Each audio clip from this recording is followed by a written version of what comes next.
Right, let's continue on with the research tutorials now. We've still got the actors loaded up. If you haven't got the actors, then you can of course load them up by simply going to Open and selecting Actors and saying Open. So we've got the actors open, a group of 399 actors with time data.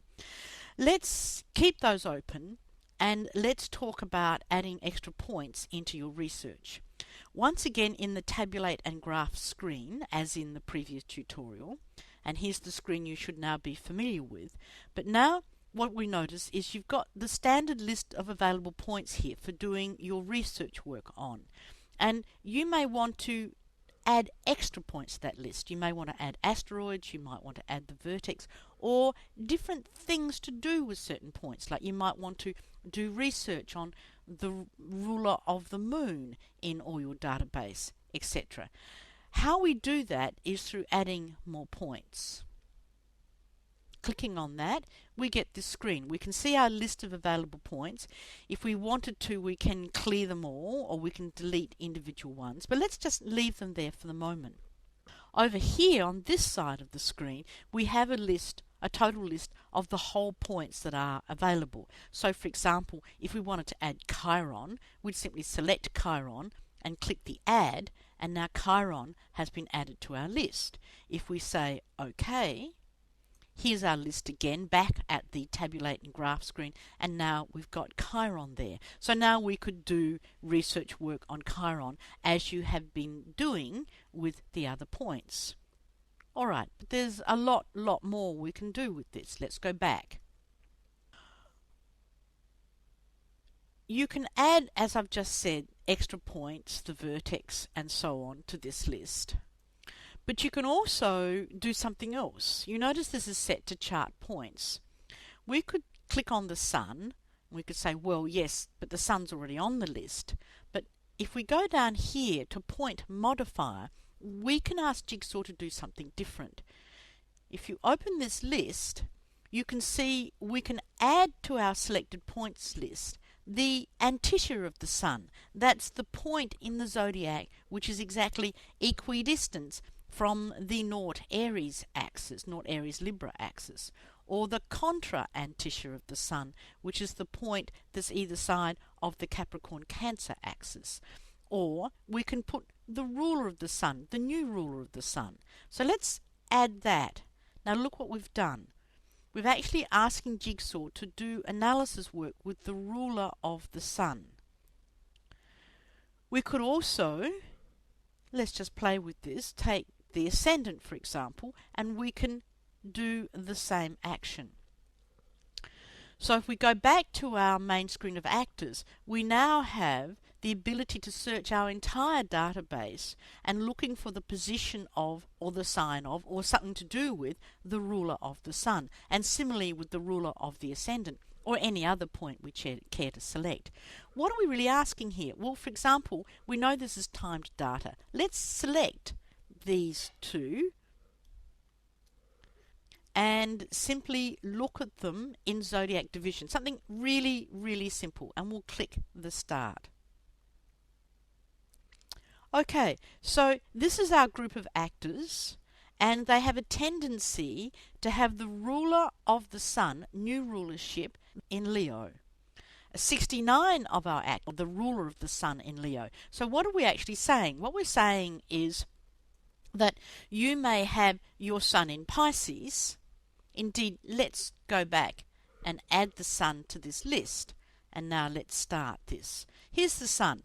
So a lot of them have the sun in Gemini. Very simple statement. But when we look at where they have the ruler of that sun, we can see that's in Leo.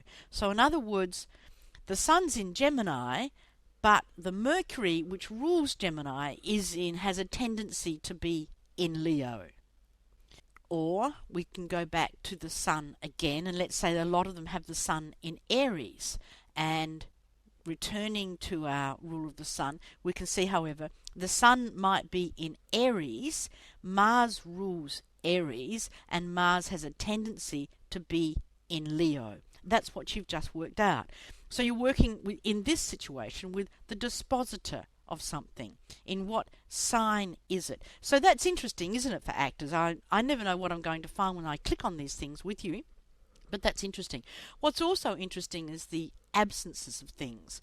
Only 6 out of 399 actors have the ruler of their sun in Capricorn. So it doesn't matter where the sun is, but the planet that rules the sign the sun is in is not, or does not want to be, in Capricorn.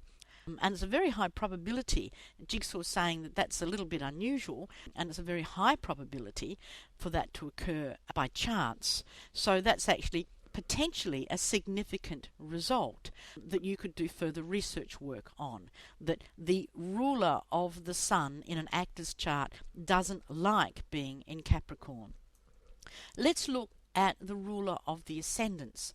So these are the rulers of the ascendants. So the ascendant of the actor may be in any one of the 12 signs. Let's say it's in Pisces. We're doing new rulerships, so therefore we'd say that Neptune has a tendency to be in Cancer.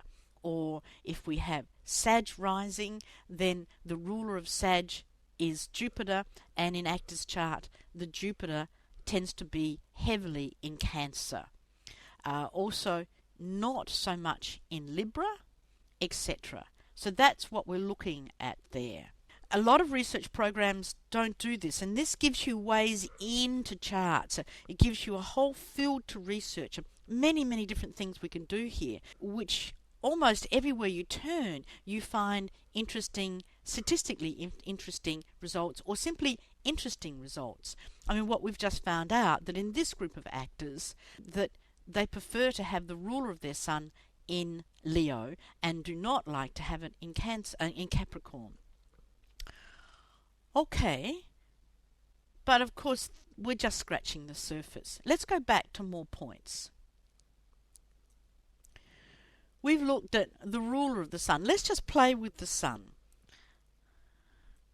We can also look at the old ruler of the sun. In other words, what we're talking about here is Jupiter ruling Pisces and Sagittarius, rather than Jupiter ruling Sagittarius and Neptune ruling Pisces. Mars ruling Scorpio, Saturn ruling Aquarius. That's what we're looking at there. How does that change things? Let's just play with that. Let's just explore. If we go to this, we'll select both of these points and we'll just play with them. So here we have the new ruler of the sun being in Leo. Does it change anything when we look at the old ruler? Not really. We're still getting a really strong sense of Leo, and the graph changes a little bit, but we're still getting the same result. Okay. There's more, of course. There's always more with Jigsaw. Let's go back to more points. So, in summary, what we've been doing so far is you've got a list of points here, which is what you're going to work and do your research work on. You have a list of points here, which are chart points, and whenever we select one of these, no matter what one we select, we can then add the whole point, or we can click on this list and add a modifier. Now, there's a lot of other things there. If you're into medieval astrology, you can look at the Ptolemaic sect and out of sect and extra points. You can look at the Dorothean triplicity points, which I think are very, very important. We can even do them according to Lily. Lily just works with 2 triplicity rulers. We can look at the term rulers, Ptolemaic or Egyptians. We can look at the face rulers. And we can also look at the degree almutin, which I'll talk about a little bit later on.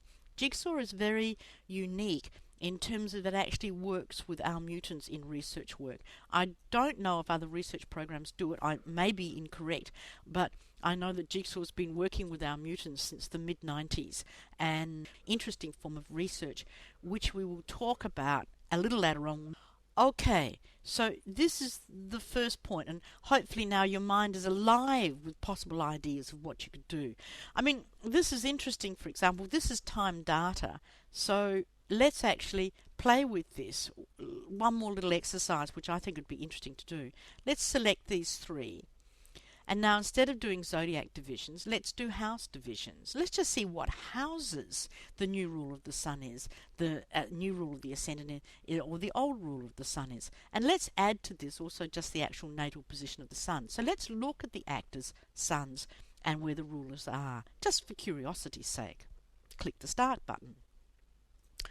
Okay, so here we have the natal sun. So the actors have a tendency, not a very strong tendency, but a tendency to have their sun in the 7th or the sun in the 2nd. Not so much their sun in the 4th. That's the shape of it. Nothing really significant there.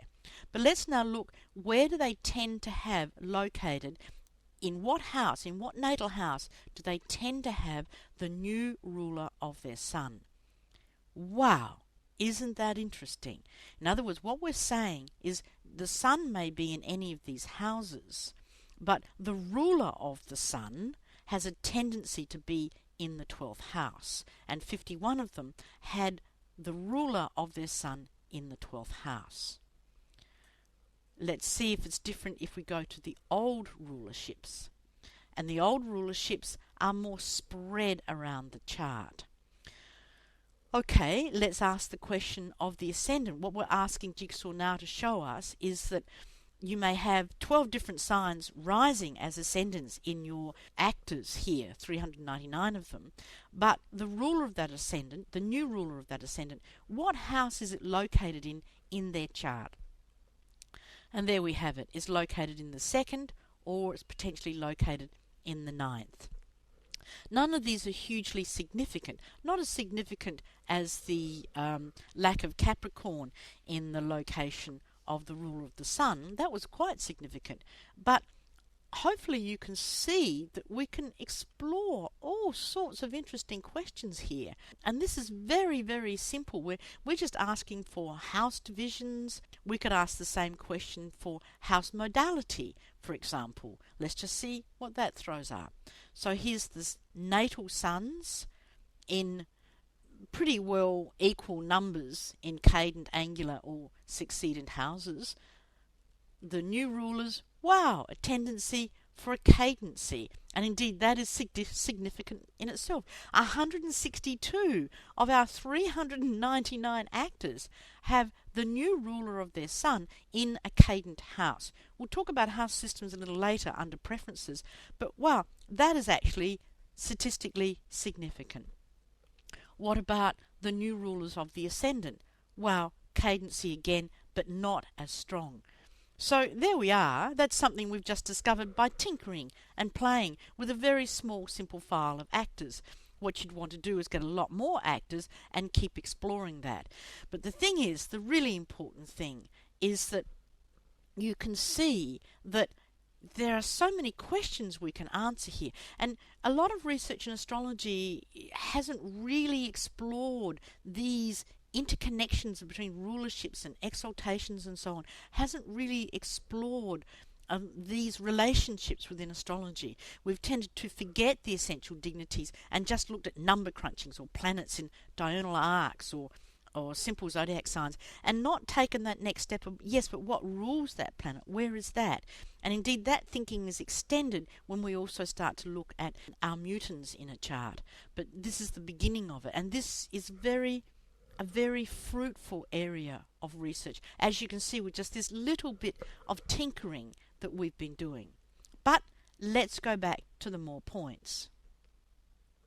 Okay, so we've been looking at these different points and we've been adding what we call a modifier and playing around with that and simply adding them to this list. Let's, just for the sake of tidiness, let's delete these last three things we've got here and let's move on and add more points. If we go up to point types to select, chart points, if we click on this, you can see you've got all sorts of options here.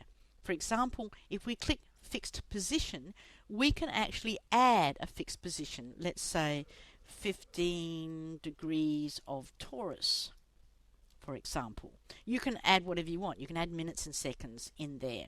You could add an eclipse, a particular degree of an eclipse in there and put it into your database. And then You could research how these other points were making an aspect to that eclipse, or how many of your generals, if you had, say, a military file, or how many of your actors had an aspect to a particular fixed point that you thought was significant for acting. There could be a Sabian symbol about acting on a particular degree, and you could put that into here. And then you could see how many of your actors have an aspect to that, or what point in their chart that position was. For example, here, if we just go back here, we can actually have a look. If the Sun makes an aspect to it, we'd actually go into aspecting, and we could examine that question. We could look at the phase relationship to it, etc., as we were talking about in the other tute. All sorts of things you can do there. Let's go back here. So we can add a fixed point, and of course, if we've got our fixed point there, we can also modify it. We can look at the ruler of that fixed point, which of course, if we had the 15 of Taurus, would always be Venus, and so on, but we can modify it. Okay, you can also add your whole chart in here, one point at a time. You can add more than one point in, so you can say 23 Gemini, for example, and you can add that point. So you could put your whole chart in there, and then you could have a data file which was all of your clients, and then you could see how your clients related to your chart. You could do things like that. Once you actually understand what Jigsaw offers you, then you can think of your own questions and then think, right, how would I construct that in Jigsaw? And normally it's a fairly simple process once you actually understand the different parts of Jigsaw. Okay, so that's the fixed position option. We can also work with midpoints. So if we click on midpoints here, okay, so here we have a set of points, and we can do midpoints. We can select 2 points. We could say the Sun, Mars, and with those 2 points selected, we simply click Add, and we're adding the Sun, Mars midpoint to our research work. Of course, we can modify it. We can ask for the new ruler midpoint, or we could ask for the term ruler of midpoint. Can you see? We can, whatever we select here, we can then modify it here and keep building this up along these lines. All right, let's say that you want to explore a lot more than, and if we go to Venus, we could actually, with 1 point selected, we can actually select all the midpoints of Venus. So if I click Add, now look what's happened.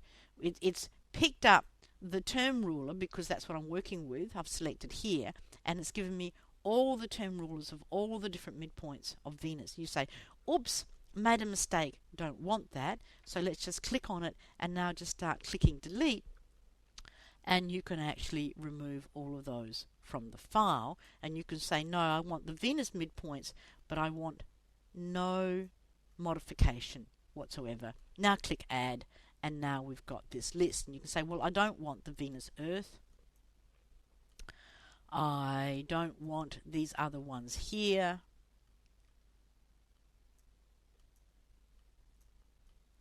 And so we can clean up our list and do whatever we want.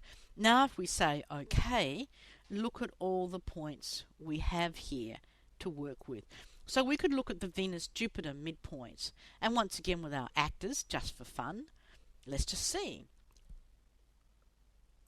Here they are, the Venus-Jupiter midpoints, predominance in Cancer, nothing too dramatic, but there they are.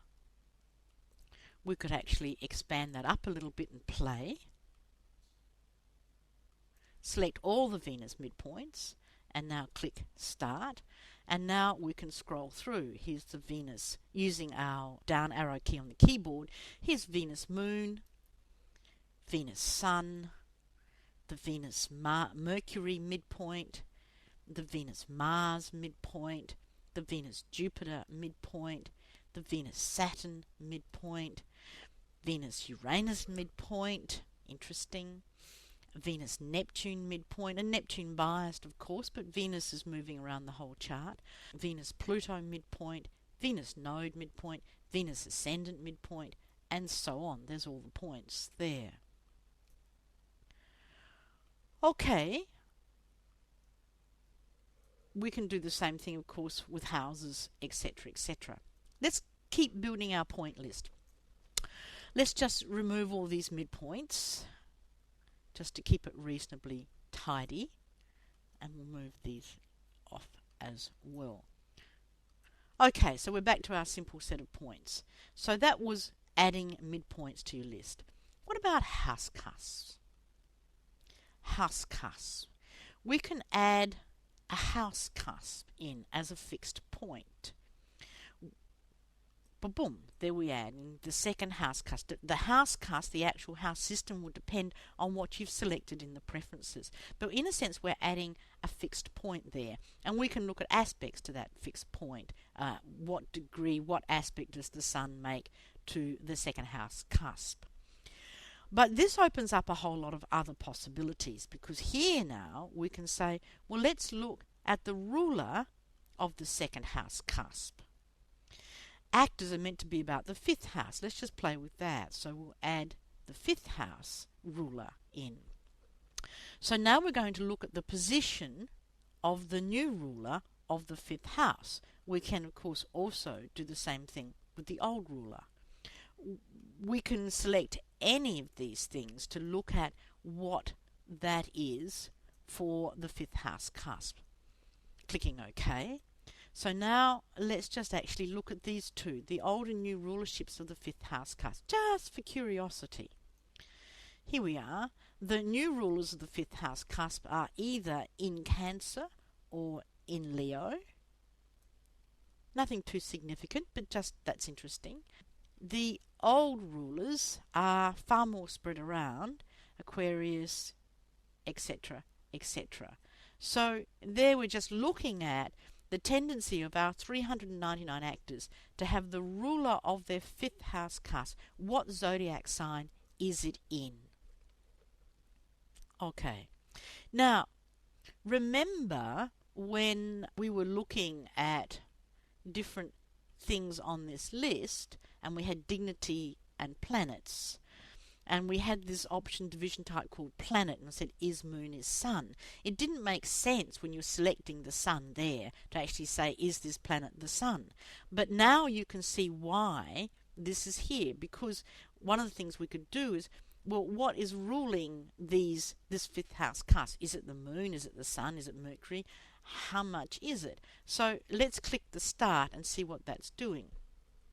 So now the new ruler of the fifth house has a tendency to a Venus or Mercury. No planet, of course, is no planet. And when we go to the old rulers, there's a tendency for it to be Saturn is the count. There's not doing any chi-square on this, because this is not a level playing field, because these two planets, luminaries, only rule one sign, etc., etc. It's not balanced. Okay, so that gives you an understanding why that planet is there. You can quickly see, well, what is the planet? Where is it? We can also look, of course, at the house division of this, the ruler of the fifth house. So we can click start, and here we're seeing the ruler of the fifth house has a very large tendency to be in the 12th. That's interesting, isn't it? And the old ruler, it's a little bit more spread out. But you can quickly see that. We've actually found quite a lot of interesting, potentially quite significant, statistically significant results that we're finding just playing with this little data set of actors and just looking at a few rulerships and house locations and so on. So you can see this is a very rich field to play around in, and we're just playing. That's all we're doing. All right, back to more points. Hopefully you're getting excited. I'm getting excited, and I know this really well, but as I click on these things, I'm really clicking on them because I'm curious as to what they will reveal. And it's interesting to see what's popping up. All right, let's continue on. We've looked at midpoints. We've looked at house cusps and the modifiers to the house cusp. Let's go on. Arabic parts. Now, when you click on this, the screen may be blank, and in which case, don't panic. You'll notice here that this comes in, parts file from Jigsaw. Click on that, and we open up the Jigsaw database, or rather the Jigsaw program, and you'll see it may be blank. If it is, click on this, and just click up to Jigsaw, and there it is, the ARP file. Highlight it like that and click open, and there you've got all the parts.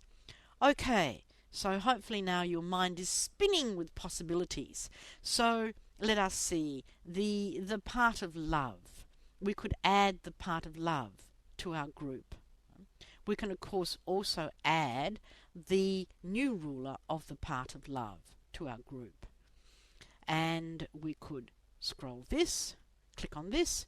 We could actually have a look at these with regards to their house division and just see where the part of love is, in what house it falls for our actors, or where is the ruler of the part of love.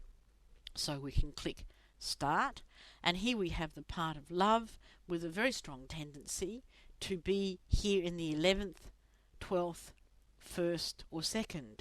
Very strong. We'd have to check what makes up the part of love before we got hysterical about that. And here's the ruler of the part of love orientated in this way. But yeah, that's worth unpacking and just checking to see what's going on, because that's an extremely significant result, which could be a reflection of the formula of the part of love. Okay, we could also look at aspects of planets to a part, to a ruler. There's almost, I hope you're beginning to see, you can build an amazing complex network here. You can look at the aspect of the ruler of the part of love to the term ruler of the moon. You can do anything that we could do here with the individual points, which we covered in the first part of this tutorial set on research. We can also do that with these points here. So think of these as whole points, so you can actually treat them in exactly the same way. Let's go back, because there's always more. Okay, so we've had a look at the Arabic parts. We will look at how to add Arabic parts to this list if you want to, under the editors section of these tutorials. Now we can do the same with chart our mutants. Let's click on that. Once again, if this is blank, you see our mutant file. Click on that. If you get still blank, go back up one, and there you will see the Jigsaw our mutants. That's the file you actually want. Click on that and click open, and there they are. Now, if you're not familiar with our mutants, you may need to do a little bit of reading. But let me talk to you a little bit about this. With the Essential Dignities, it's generally agreed, right really from the time of Guido Bonatti onwards, if not earlier than that, that if a planet's in rulership, it gets, or rules something, it gets 5 points. If it's the exalted ruler of something, it gets 4 points.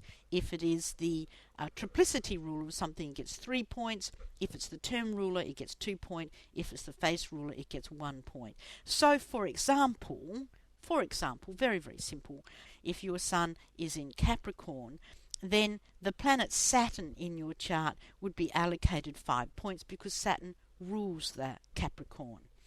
The planet Mars, right, is the exalted ruler of Capricorn, so the planet Mars would be given 4 points because it's the exalted ruler of the Sun. This is if we're examining the Sun. The triplicity rulers of Capricorn, depending on how you want to work them, but basically they are Venus, the Moon, and Mars. If you don't know those, don't worry, just accept them. So Venus, Moon, and Mars will also each get 3 points. Then we would look at the term ruler of your Sun, depending on the degree it is in Capricorn. Let's say it's in late degrees, and let's say Saturn is the term ruler, so Saturn would get another 2 points. And then we would look at the face of the degree of Capricorn. I haven't got them on the top of my head, but let's say that's also Saturn, and we'll give that 1 point. So what that would mean is that the our mutant ruler of your Sun would be Saturn with 8 points, leading Mars with Venus, Moon, and Mars with just 3. So Saturn would be the our mutant ruler of your Sun. What we can do is we can actually do research work on that. Indeed, if I go back from here, if I go back to chart points, click the Sun, and if I go down here to our mutant ruler and add that in, that's exactly what we would be doing. We would be actually looking at the Almutin ruler of everybody's sun. This is very, very powerful. Let's clean up this list and explore this for a little bit. If we click OK. So here we have the degree Almutin of the sun. And then what we would be doing is we would be asking Jigsaw to scan all our actors, and for each single actor to do that calculation that I've just done verbally with you and work out what was the planet that had the highest Almutin score for that person's sun. Make a note of it and then collect them all up and have a look to see if the actors have a tendency to have the Almutin of their sun in a particular house or in a particular zodiac sign or in a particular aspect, etc., etc. So, for example, if we actually look at the degree Almutin of the sun just through the sign for the actors, what we get is a tendency, quite a strong tendency, for the planet, which is the Almutin ruler of their natal sun, to be in Aries or in Leo. So that's quite interesting.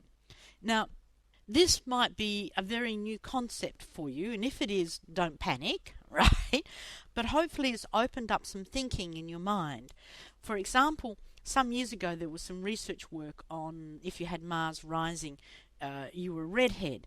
But a more interesting question to ask of that type of exercise in medieval thinking is to work out the Almutin ruler of the Mars in each chart and to see if that was rising. So for every single chart that may be a different planet, but in each chart it would be the planet that is the owner of the Mars. It doesn't rule the Mars, it is the Almutin of the Mars. It owns the Mars, and to have that in a particular house position. Okay, now we can extend this out. If we go to chart Almutins, a lot of people over many, many years have actually looked at different forms of Almutins, the planet that actually has the most ruler over something. For example, this is a very, very simple one, Lord of the Angles. If we look at your 4 points on your cross of matter, your Ascendant, your MC, your Descendant, and your IC, and we look at what planet is the Almutin ruler of your Ascendant, and then we score all of that up, and then we do the same for the MC, scoring all of that up. So each planet in your chart is getting a number score, and then we do the same for the Descendant and the same for the IC. We will get a nice little table with the score on it, and then we can add all those scores together, and lo and behold, we will probably find that there will be one planet which actually has the highest score of those 4 points of your cross of matter. If we add that to it, we're actually asking to see where that is in the chart. So let's just play with that. There it is there, the Lord of the Angles. Let's look to see what zodiac sign it's in for our actors. I know this is very simple, but I'm trying to show you simple things so you can open up your own ideas. We click here, and there's a tendency for the actors to have it in Scorpio or Aquarius, but there's no one particular strong orientation. Go back here, let's look at it in terms of the house divisions. What house is it in? And there's a tendency for the 6th or the 9th or the 2nd. So that doesn't show us very much. We can explore that a lot further by tweaking things, changing our Almutin formula, and so on. Let's go back. So what we're doing here is we can actually look at a particular Almutin. We can, of course, look at the ruler of that Almutin. We can modify that point. But this is a very powerful tool. And, of course, these are standard Almutin formulas which have been written over the last 1,000 years or so in astrology.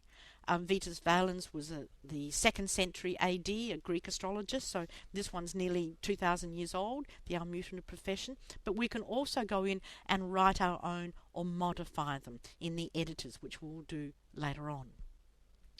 Okay, so the only other thing to talk about here is the last option, prenatal positions.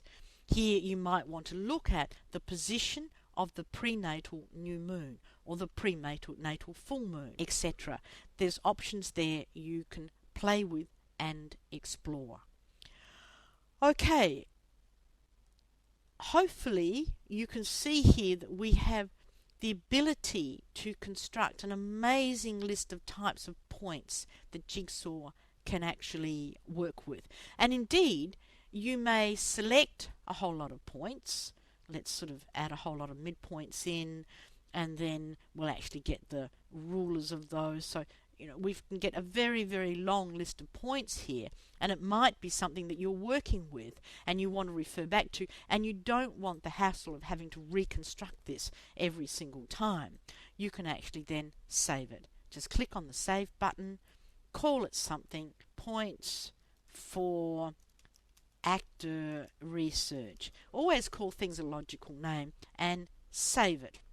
Let's pretend you've got it blank. You can simply go to Open, and there they are there. Open it, and you've got them all loaded up. So if you're building a complicated list of points here, the Lord of the Angles, the Almutant of this, the ruler of that, there's something to do with the third house cusp, etc., etc., and you're tweaking it and you're getting it right, and that's what you're researching, you can then save that so you don't have to rebuild it every single time. Very, very powerful part of Jigsaw. Okay, we've now covered everything on this screen, and hopefully you realize that there's almost an unlimited number of questions that you can ask Jigsaw to work with your database. It really is, the pressure is on you. The pressure is on you to think of the question. All right, I really suggest, like I suggested before, start with some really simple things. Play with just adding a few simple points and into a small data file, and then running it just to get a feel for what it's doing and to get an understanding. Remember, you can't break anything here, so play and fiddle. That's the best way to learn software. Okay, when you're ready, we're going to look at how to edit and change some of these almutants and some of the Arabic parts, etc. Okay,